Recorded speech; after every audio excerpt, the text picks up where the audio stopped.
Rebecca and Susanna present Little Newsies. Hey you! Are you 4? I am, and my name's Bram, and I'm 4. And I'm Jake, Bram's dad, but some people call me BoxerBlu. Blah!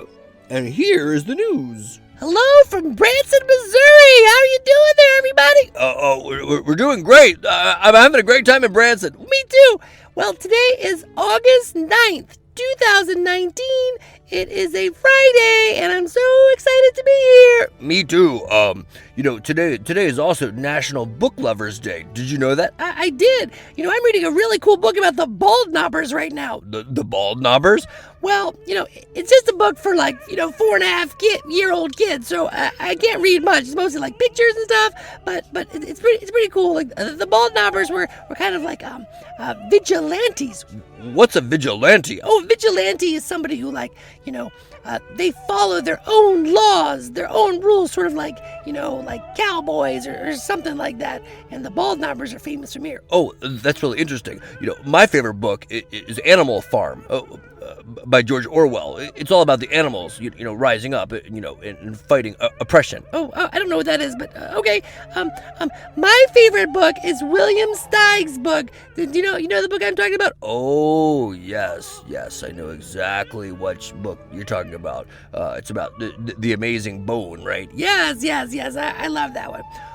Okay, here's the news for today. So, in a small town in Poland, I'm going to try to pronounce this name, but my gosh, it's so hard to say. So here we go. I'm going to try not to make a bad mistake, but here we go. Miejsce Odrzanskie. Oh, okay. What's going on in that town? For about the past 10 years or so, not a single boy has been born. Only girls. Oh my gosh, that's weird. Why do you think that is?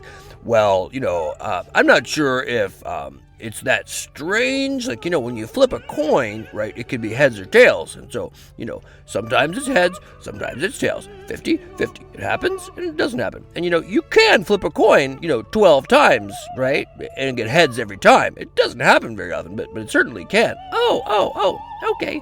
But anyway, over time, a lot of this town is getting smaller, so that's part of the problem too. Many of the people are traveling abroad to work. Oh, I see. Douche. Dad, can you tell me about when you went to Pompeii? Oh, Pompeii. Oh, I love Pompeii. It's very amazing. It's right outside of Naples, Italy. And, basically they're ruins. So it's an old place where people, used to live in Roman time. It was, the 6th and 7th century BCE. And you can see many things preserved there. For example, graffiti. You can see Latin, the language that they used to speak, in Rome, but it's the vulgar Latin that we don't have much evidence of. And there are paintings, and it's really quite amazing. You can see some preserved homes. Oh, okay.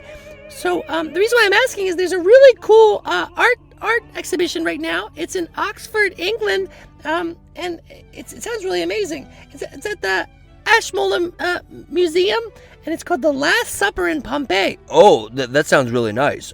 What's it about? Well, it's all about the weird food they ate. Like, have you ever eaten a dormouse? I have to admit, I have eaten one dormouse, and it was pretty good. Oh, well, blah, I don't want to eat a dormouse. But it's all about the food they eat. So they ate dormice and, fish gut sauce and stuff like that. So it's pretty interesting. It sounds pretty interesting. Douche. So, there's a man in Zusania I know. His name is Bartholomew. He's a very strange seagull man. A seagull man? Oh, okay. And yes, and so this guy, he always tries to steal my food. He comes right over and just wants to nibble my food and just take it. Well, Dad, I just found out the scientists are saying that if you don't want a seagull to eat your food, you just stare at it. Oh, I just stare at the seagull and he'll stay away? Yes. In fact, they saw that there's a 12-second delay for the seagull. So you stare at a seagull, it'll be 12 seconds slower to try to take your food. Oh, so if I ever make it back to Zusania, I'm definitely going to stare at Bartholomew. Douche. So this is another story where people are doing something very silly for it's really for social media, but maybe not quite. So you might recall that, a while back, people were taking pictures of themselves in this radioactive place in Siberia, right? Yes, I do remember that. Well, there's a woman, basically, her name is Jamie Bisoglia. Oh, yes, okay. And so she was fishing, she was in a competition for fishing, and she wasn't winning. So she decided, because they also had a photo contest, to put an octopus on her face. What? Yes, she put an octopus on her face, and the octopus wouldn't let go of her nose. Oh my gosh. Yes, it was very very troubling what happened. Yes.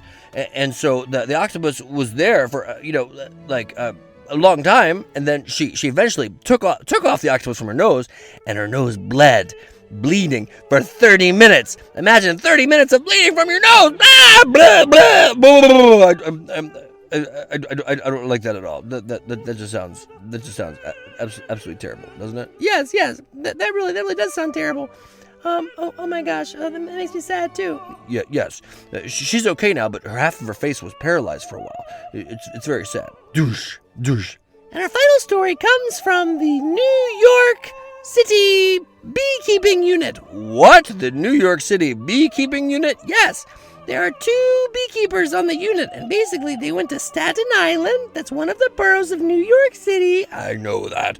One of the boroughs of New York City, and they removed 25,000 bees. Did you say 25,000 bees? That's what I said, 25,000 bees. Oh my gosh, that's crazy. Why are there so many bees in New York City? Well, in 2010, they basically changed the law, so anybody can be beekeepers, So sometimes these bees kind of go crazy. Oh, that's okay. But everybody's okay. They certainly are. So Bram, how'd you like the show last night? Dolly Parton's Dixieland Stampede. Was it everything that you hoped it would be? Oh, I loved it. It was so good. The soup was really good. And, I drank a drink out of it like a boot. Oh yes, but I mean about the show. Yes, it was amazing. It was the North against the South, but they changed the colors so it wasn't Civil War colors. And, there were horses and buffalo and all kinds of things, dogs, and it was really, really cool. It's an amazing show. I highly recommend it. Good. I'm glad. You know what? I have a little indigestion, though. When I watched those pigs run in the show, and I watched those dogs run, I felt a little bit sad. Oh, I'm sorry. Can I give you a hug, Dad? Sure. Okay. Thanks, everybody, for listening to our show. I'll see you next time. Bye. Do you want this week's news? Go to littlenewsears.com. Don't forget to check out our videos on youtube.com and our teacher lesson plans and more on littlenewsears.com. May your sweetness shine And your colors glow. Blah! Sources for today's broadcast include the New York Times, Scientific American, USA Today, and the Huffington Post.